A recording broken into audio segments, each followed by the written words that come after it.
I'm Nadeesha Liatambi, and our topic this evening is Towards Social Democracy. We live in the Democratic Socialist Republic of Sri Lanka. That's our country. But are we truly democratic, or are we socialist? And have we adhered to the principles of democracy, socialism, sovereignty, and the republic? To discuss all these matters this evening, we have with us in the studio Dr. Mahim Mendis, media spokesman of the SJB Intellectual Forum, and Nadeesha de Silva of the United Republic Front. Welcome to you, gentlemen. Thank you for being with us this evening. Dr. Mahim, I'll start with you. In our country, we have 4 major elections. We have the presidential, the general, the provincial, and the local government. But 2 of the 4 have been postponed indefinitely, time and time again, and we still don't know whether we'll have them at all or when. That's the provincial and the local government. Now, Dr. Mahim, what are your thoughts on the fact that these elections haven't been held? How democratic or undemocratic is our country? Acting with impunity happens to be the habitual practice of those who are mandated to rule.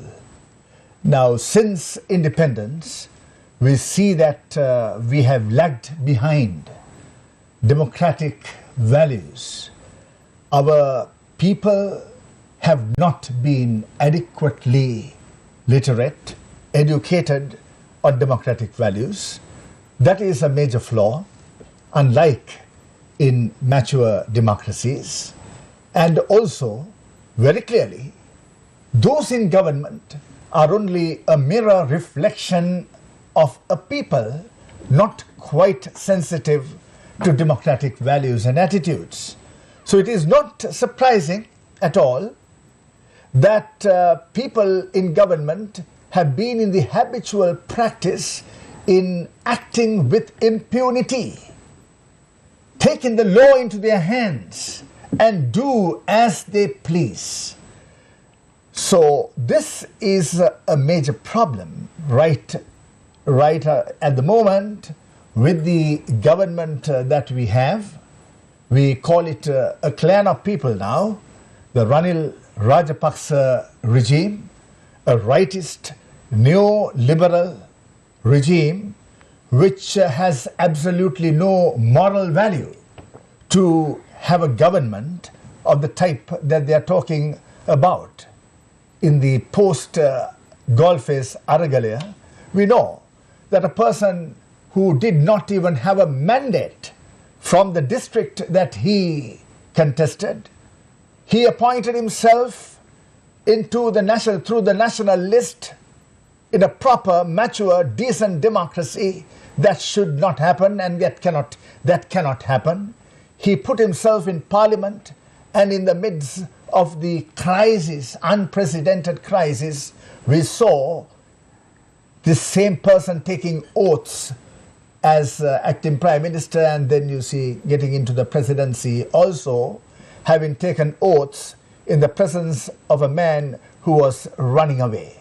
So all these things happen strictly in a society where there seems to be absolute ignorance on democratic values, and I'm talking not about the ordinary innocent people of the land. Mr. Wickramasinghe himself should know that what he is doing and what he has done is absolutely politically bankrupt and immoral. Nadeesha, let me ask you to take up from where Dr. Mahim left off there, that this government, the present government, by postponing elections and not even telling us when the elections would be, the government is actually acting in, and I think you used the word ruler and rule, and actually that word should not be used. It should be that they are elected to office to serve and not to rule. So, Nadeesha, what are your thoughts on this?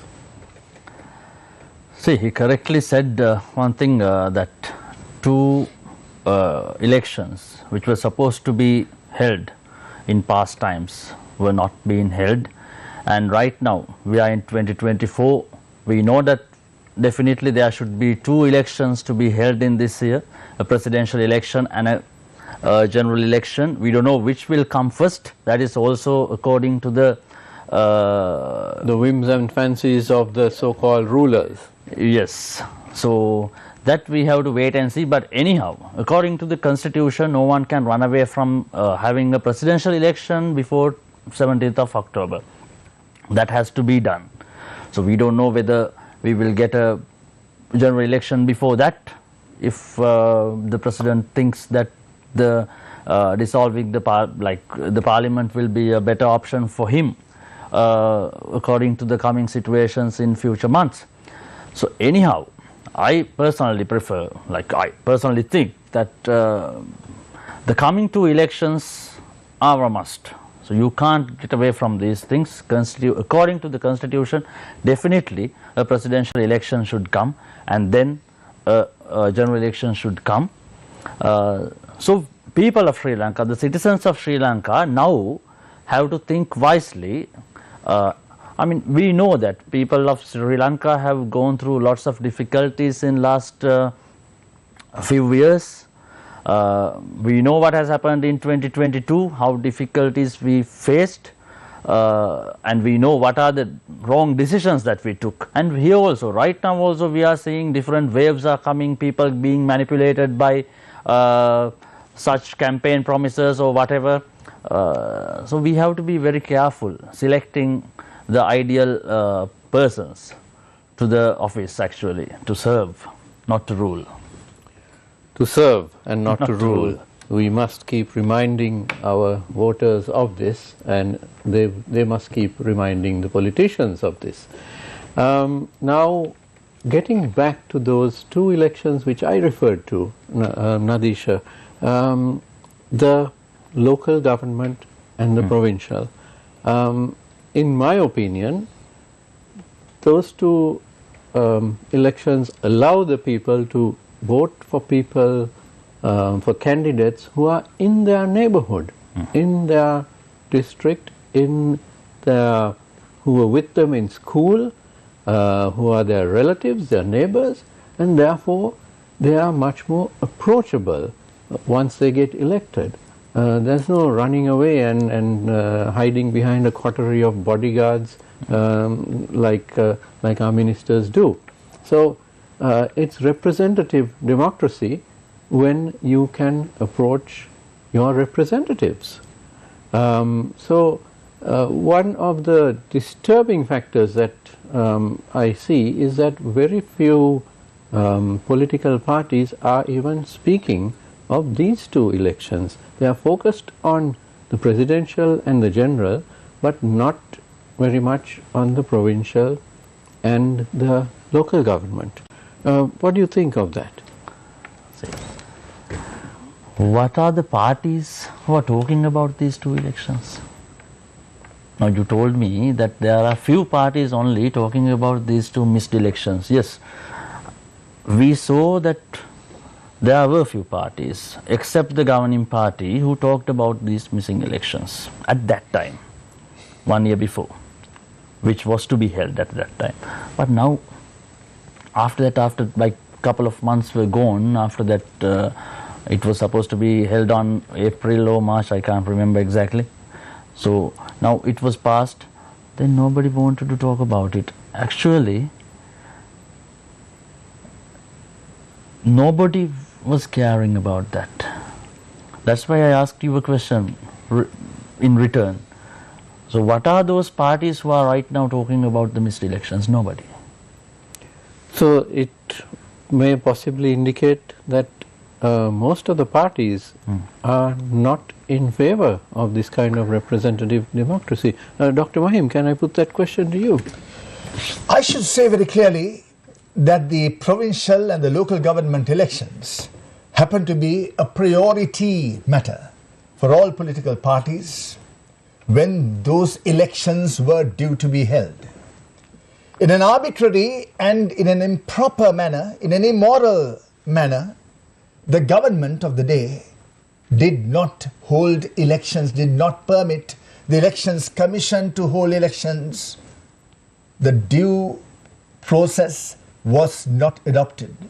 The Samagi Jana Balavegya, the principal opposition party, which is dedicated to democratic values, participatory decision making at grassroots level, we went to courts.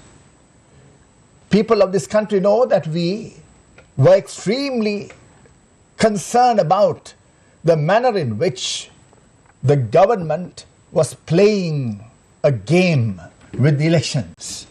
So, right now, obviously, the people know that they have missed the bus. Of course, Aragalaya was there and we were able to raise all these issues. The leaders of the Aragalaya were quite concerned and they were raising issues relating to impunity, even with regard to elections. But right now, the people are not going to talk about the provincial elections. Unfortunately, we missed the bus because of the wicked and the cruel intentions of the government, the corrupt intentions of the government, making a mockery of the democratic process. Right now, the people want a macro level, social, political, economic, cultural, moral change. And therefore, they know very clearly that they need general elections and the presidential elections, and most essentially, the presidential election is not an election that the president of this country, who even hasn't got a mandate to rule, can play with. We are worried. We are worried because this is a regime that has no respect even for the Supreme Court of the land. The highest court of the land is made a mockery. The president is threatening judges and making extremely damaging statements relating to the judiciary in parliament. And we are concerned about it. Even in the morning we had an SJB press conference on this matter. So what I'm saying is, elections, the people were concerned about elections, parties were concerned about elections. Provincial and local government elections, we lost because of a corrupt and an immoral regime. And right now, we are very, very concerned about the presidential elections and then the general elections. Nadeesha, we spoke about the Aragalaya in passing.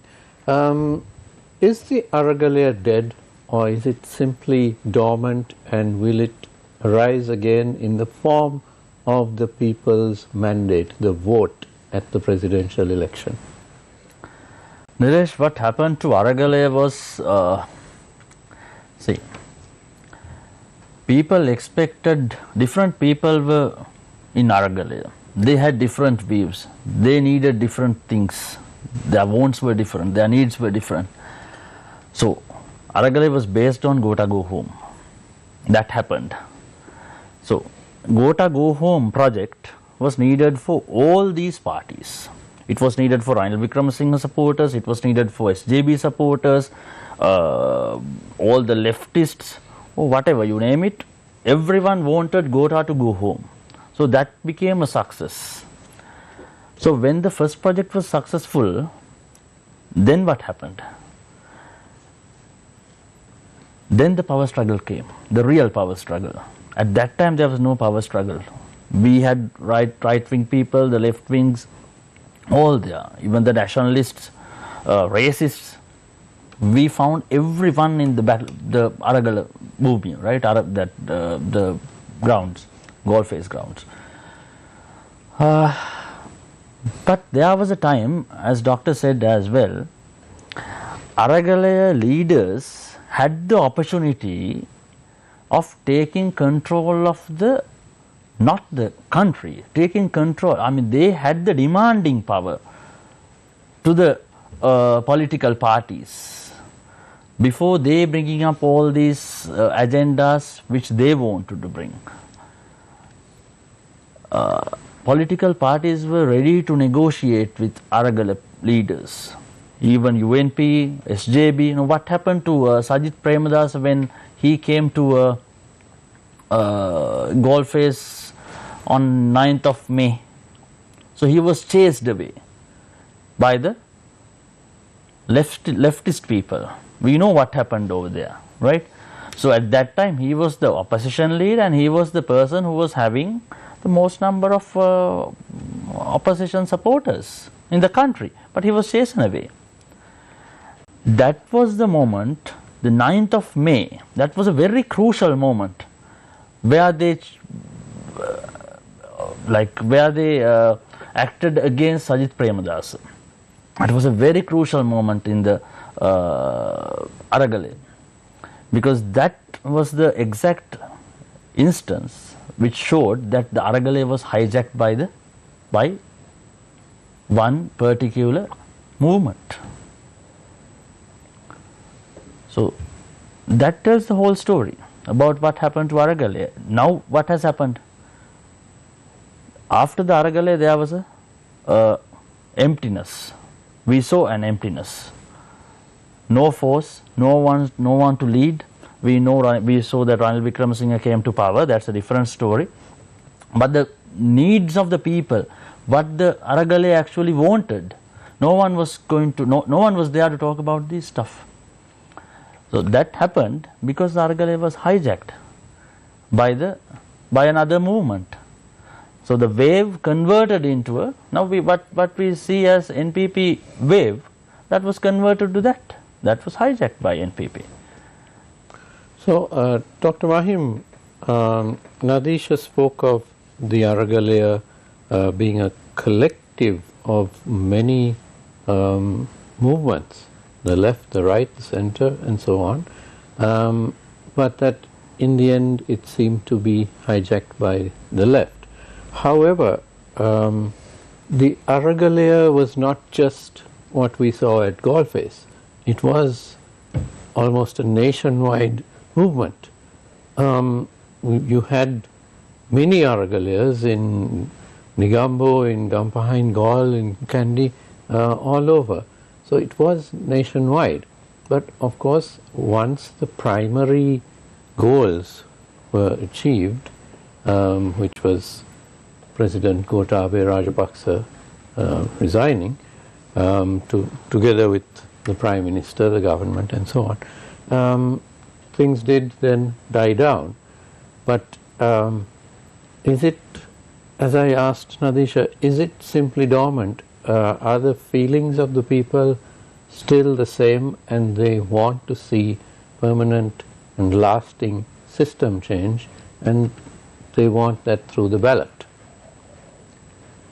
Very clearly, one thing I must say with reference to what was discussed earlier is that in the Aragalaya, the historical Aragalaya in Golface, which was a culmination of many different mine uprisings all over the country in 25 districts, in 9 provinces, culminating finally in this peaceful historical uprising, where the key members of the Aragalaya, the leadership, were never ever violent people, including the Inter-University Student Federation, IUSF, led by Vasanta Mudalige, who had to be in prison because of the Ranil Rajapaksa regime, put that dynamic, charismatic leader into prison without any charges that cannot be proved. One thing is clear, the extreme neoliberal forces, the rightist Ranil Rajapaksa movement and the extreme JVP hijacked through violence the historical uprising of the people. He referred to leader of the opposition being attacked. We know very clearly, and they have recognized very clearly who were involved in the attack. The JVP members who were involved in the assault on leader of the opposition, though nothing significant happened.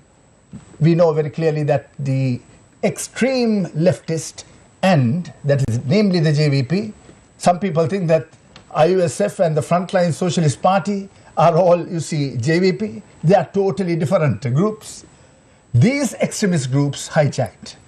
Now, coming back to the present question, very clearly, the spirit of the Aragalaya remains within. The need for meaningful system change, overall system change, social, economic, political, cultural, moral, as I mentioned before, remains valid in the eyes of the people, the hearts and minds of the people. And I also must say that the leaders of the Aragalaya very clearly they never wanted violent system change. They wanted an interim consensus all-party government after Gotabaya Rajapaksa fled the country. And very clearly, they met with the leader of the opposition, met with the legitimate leader of the opposition. I'm not talking about Mr. Sajid Premadasa, the legitimate leader of the opposition, who happens to be Mr. Sajid Premadasa. They met with him and they had very, very meaningful discussions, a very clear consensus as to what should be done next, the type of reforms that are needed for this country, electorally, with regard to the social economic frontier, with regard to the cultural frontier, with regard to the ethno-political crisis, power sharing, all these things were discussed meaningfully. But what happened? While these things were being discussed, a man without a mandate, rejected by the people, was in a mighty rush to get into a deal with the very dishonorable regime that was giving up power. So, I must tell you, without taking too much time, the spirit of the Aragalaya will remain in the hearts and minds of the people. The young people of this country should not be taken for granted. That doesn't mean that the old people of this country, the middle-aged people of this country should be taken for granted. The people cannot be taken for granted. The youth cannot be taken for granted, most particularly, and those people who were. Now, for instance, the Aragalaya Sardana that was formed recently, they have absolutely, and we will discuss that further, but we need to go in for a short commercial break, and we'll be right back.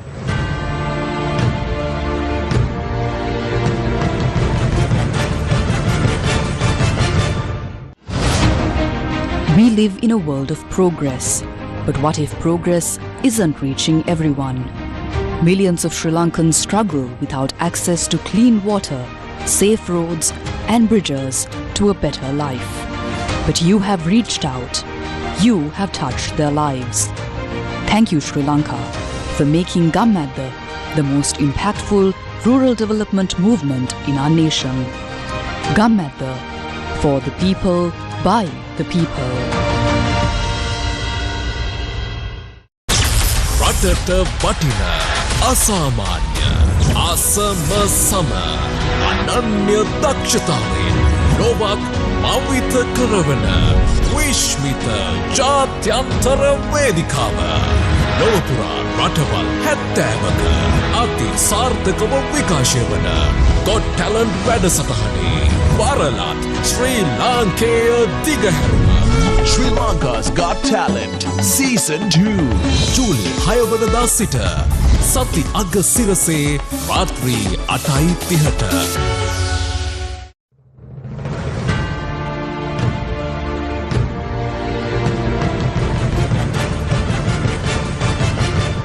Welcome back.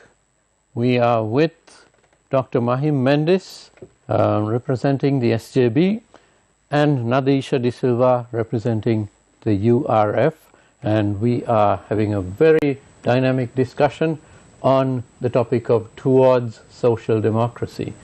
Now, Nadeesha, let me turn to you. One key demand of the people in the days of the Aragalaya and since then is and was system change. And system change, if you want to use a more well-known term, would be reforms. That's the sort of term that the IMF, the World Bank, and those in office do use, reforms. But in the 2 years since this particular government has been in office, have we really seen any major reforms? What do you think? First of all, when you talk about the system change, we have to understand what system change the people actually wanted.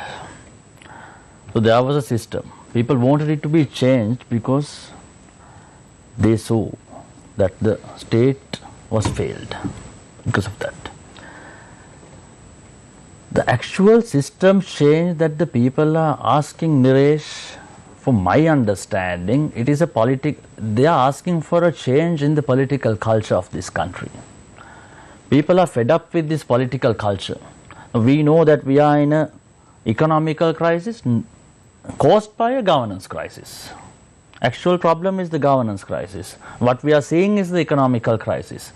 So we need to find solutions. In 2024, as we are in front of, like we are waiting for 2 elections, and we are in a problem. We are in a problem. So we need solutions. We are in a state of finding solutions for a problem, not one problem, a set of problems. So we need solutions. Reforms in the sense, what I feel is, now the system is there, but it's malfunctioning. It's like this. Now imagine there's a car which works with petrol. There's a petrol car. But we have pumped diesel into it, and we are complaining that the car is not functioning well. Okay. So what we have to do is to pump petrol and try it. But the suggestions which the leftist parties usually saying these days are to change the engine to an electric engine. So changing the engine is not the solution. It's a petrol car, you should fuel petrol. That's what you should do. So the system is there, you have to, you have to use it properly. That's why I'm saying we need a leader into this in the country. We need a party or a governing body which can solve the problems. We need problem solvers in this country. This country needs a problem solver. This country needs problem solvers because we are in problem. So actually our topic is social democracy. Now we are stuck with ideologies. We might say the liberalism, we might say the socialism, we might say the social democracy and all. Now we have started talking about social democracy very often because the JVP, they were the communist Marxist party. Now they understood that they cannot live with this for a longer period. Now they want to transform their party into a more modern version. So they started talking about the social democracy. Actually the country, if you think about the last 2-3 decades, it was social democracy which was practiced in this country. The thing was like, there was a problem in the governing. We have to fix these issues. So reforms actually has to be, the systems has to be implemented really well. Now I think I always talk about this thing about now we have a problem in this society, as you said in very earlier stage of our discussion. Are we a socialist country? Are we a democracy? And all this stuff. So why people are suffering? The general public, which have done nothing for country to be bankrupted, are suffering. They are collecting taxes, they are increasing the prices of the day-to-day stuff, and people who are getting more than 100,000, they have to pay their income taxes. But why are they doing, why do the people have to suffer this much? Because there are lots of taxes which have not been collected. The uncollected taxes are there. The Indian Revenue Department, Excise Department and the Customs, there should be systems for these institutes to collect those income, which has to be collected from the true, from the people who have earned, unlimited earnings people have done. So if these things were collected properly. So Nadeesha, you spoke of the need for a leader to implement such reforms. You represent the URF, which is the party of Patali Champika Ranawaka and others, of course. Have you all decided whom you will be supporting at the presidential election, or would it be your own candidate? See, on this February 14th, we introduced like a workable agenda, and we have discussed it with all the major political parties except SLPP, because we strictly believe that they are responsible for this country to be in this stage. So the two parties that we haven't discussed this our workable agenda was SLPP and JVP. So we have discussed it with Ranil Wickramasinghe and also with Ms. Ajit Premadasa. 2 times we have discussed it with, one time with Ranjit Madhuma Bandara and few others, and also with Sajid Premadasa we have discussed. So we have a workable plan, a workable agenda. So anyone who's ready to join hands for a better future, so we are ready for an alliance. Without any problem, we are ready for an alliance. As our leader always have talked in several occasions, that we truly believe that there should be a person who's capable of working with all together, all the right-wing parties especially, should come to power. That sounds like the URF is still undecided or has not taken a firm decision. Don't you think it's high time that you did take such a decision? After all, we are less than, I think, 4 months to go for the election. Nilesh, what I can very clearly say is we believe that Patali Champika Ranawaka, who's our leader, is extremely capable of taking the office as the president. We are 100% confident that he is capable of running the office to serve the country, not to rule.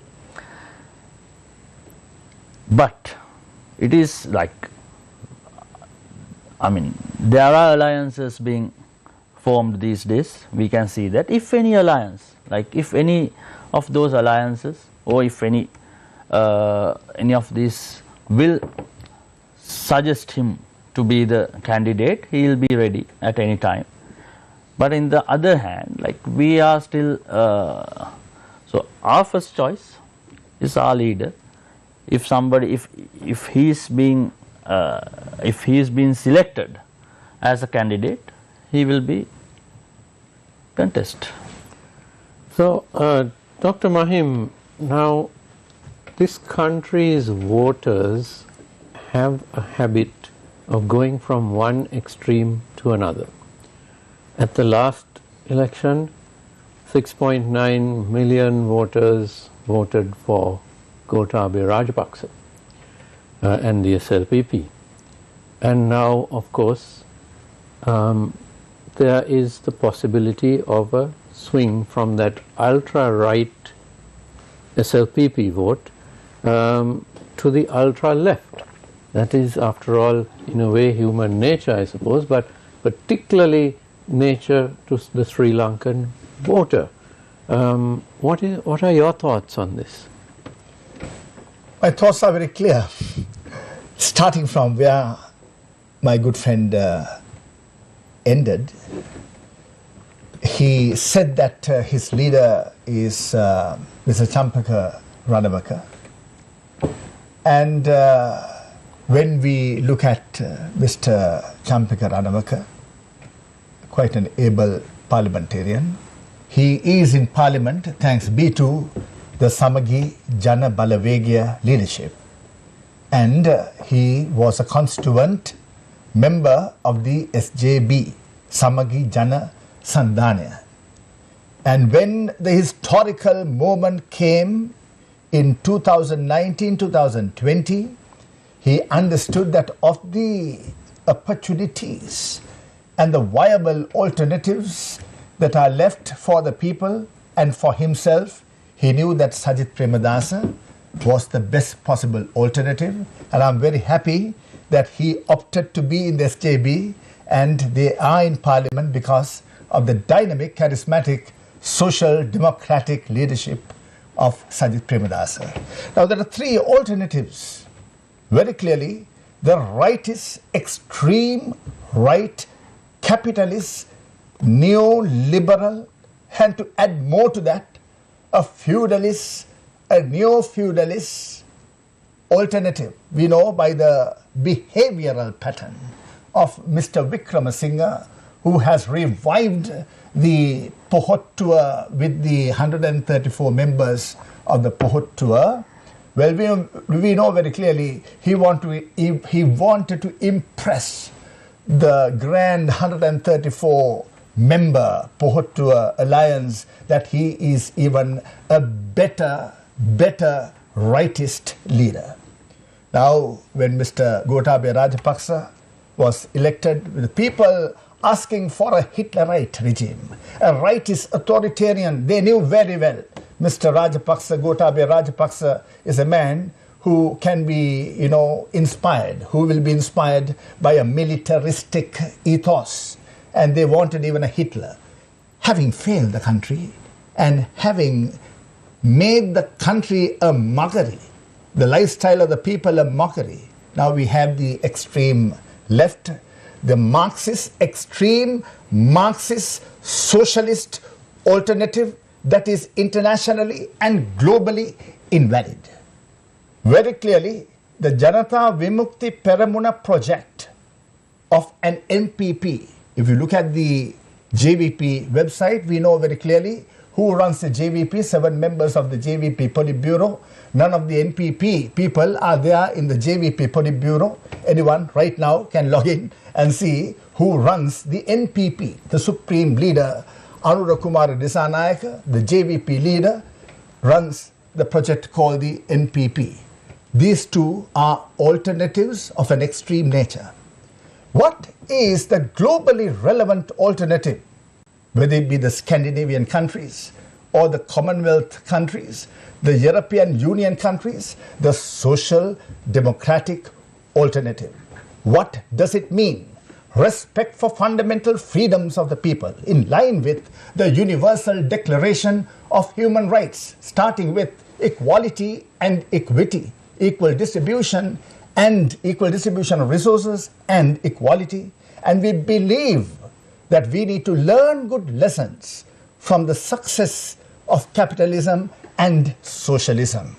We need capitalism in order to generate wealth, and we need, having generated wealth, we need to learn from socialist principles of redistribution of wealth. Mr. Sajith Premadasa believes, he ardently believes, just like Mr. Ranasinghe Premadasa, who revived the economy after a deadly insurrection by the Marxist JVP in 1989. The economy was in shambles, everything in shambles. We know very well that a social democratic leadership was the need of the hour at the time. And right now, nothing but a social democratic leadership prepared to generate, help the entrepreneurial, small, medium, large enterprises. Capitalist enterprise needs to be encouraged to generate wealth, and we cannot have a development process at the expense of the ordinary poor people of this country. We need a dynamic program for redistribution of wealth. Social democracy is not just social market economy.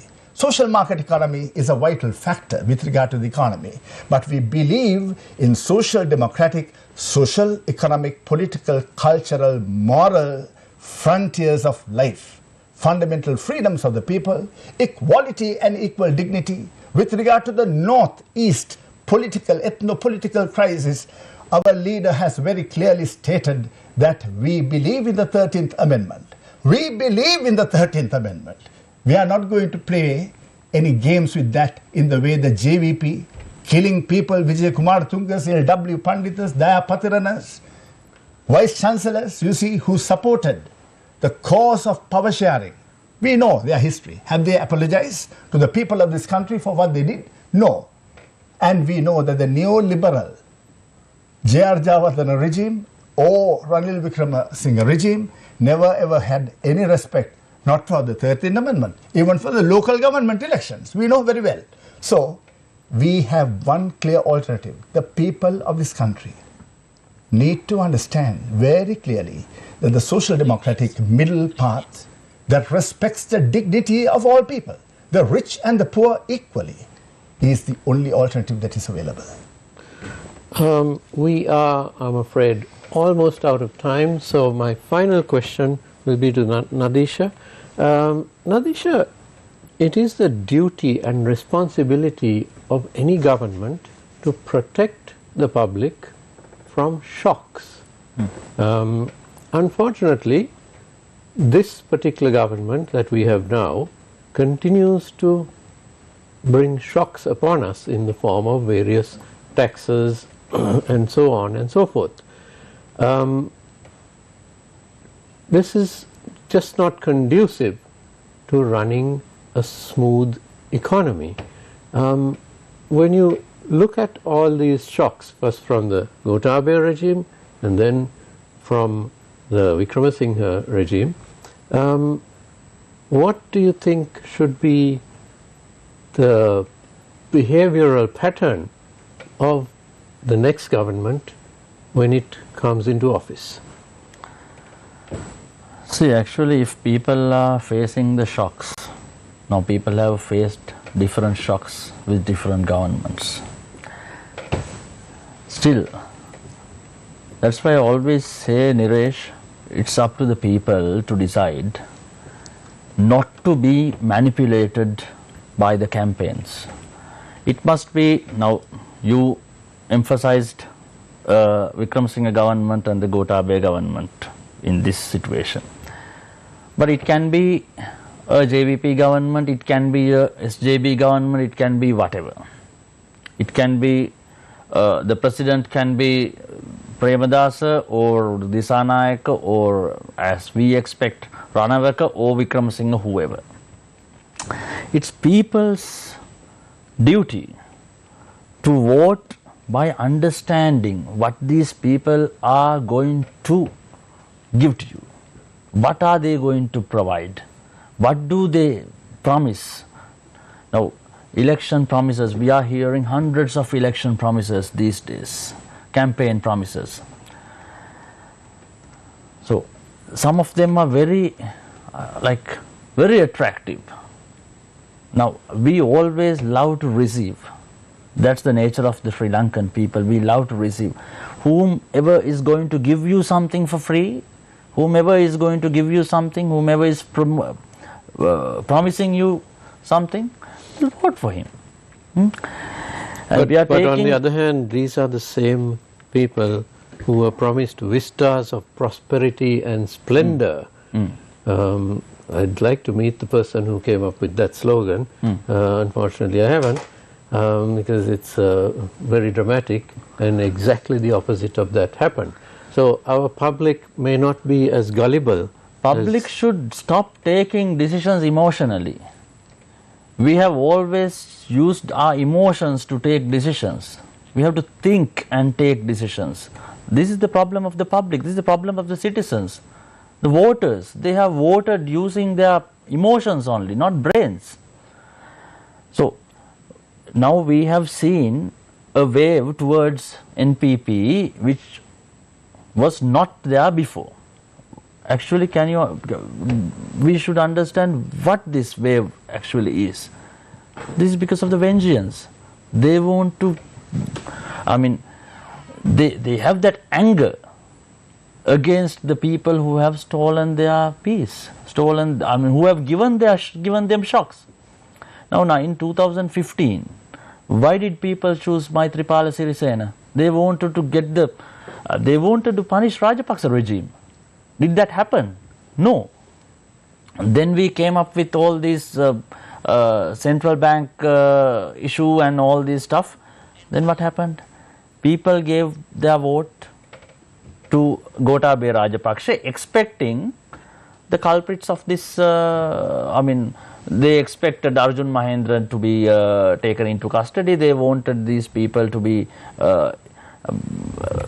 taken to courts. Nothing happened. And this time also it's that. Now they wanted Gotabaya Rajapaksa and the Rajapaksas to be punished. They wanted them behind bars. But they didn't get that from Ranil Wickremesinghe. Yes, we saw that in last couple of years. It didn't happen. They want it from somewhere. And most promisingly, they think that NPP will do that. And that is, again, taking their decisions from their emotions. So it is time to vote wisely. Niresh, Sri Lankan citizens have no practice of choosing. This is something really we have to understand. We have to choose someone, and rejecting someone is different. It's very easy to reject a person, but choosing someone we have to do. You have to think and do. We have to think to choose someone. Rejecting someone is emotionally, it can be done, but choosing you have to use your brains. But we choose, just because we reject someone, we choose the other. And on that note, I'm afraid we are out of time. It was a very fruitful discussion. My thanks to Dr. Mahim Mendis, representing the SJB, and Mr. Nadeesha de Silva, representing the URF. Thank you, gentlemen, both of you, for spending the time to be with us this evening. And thank you very much to you at home for watching. Don't go away. The news is coming up next. Have a good evening.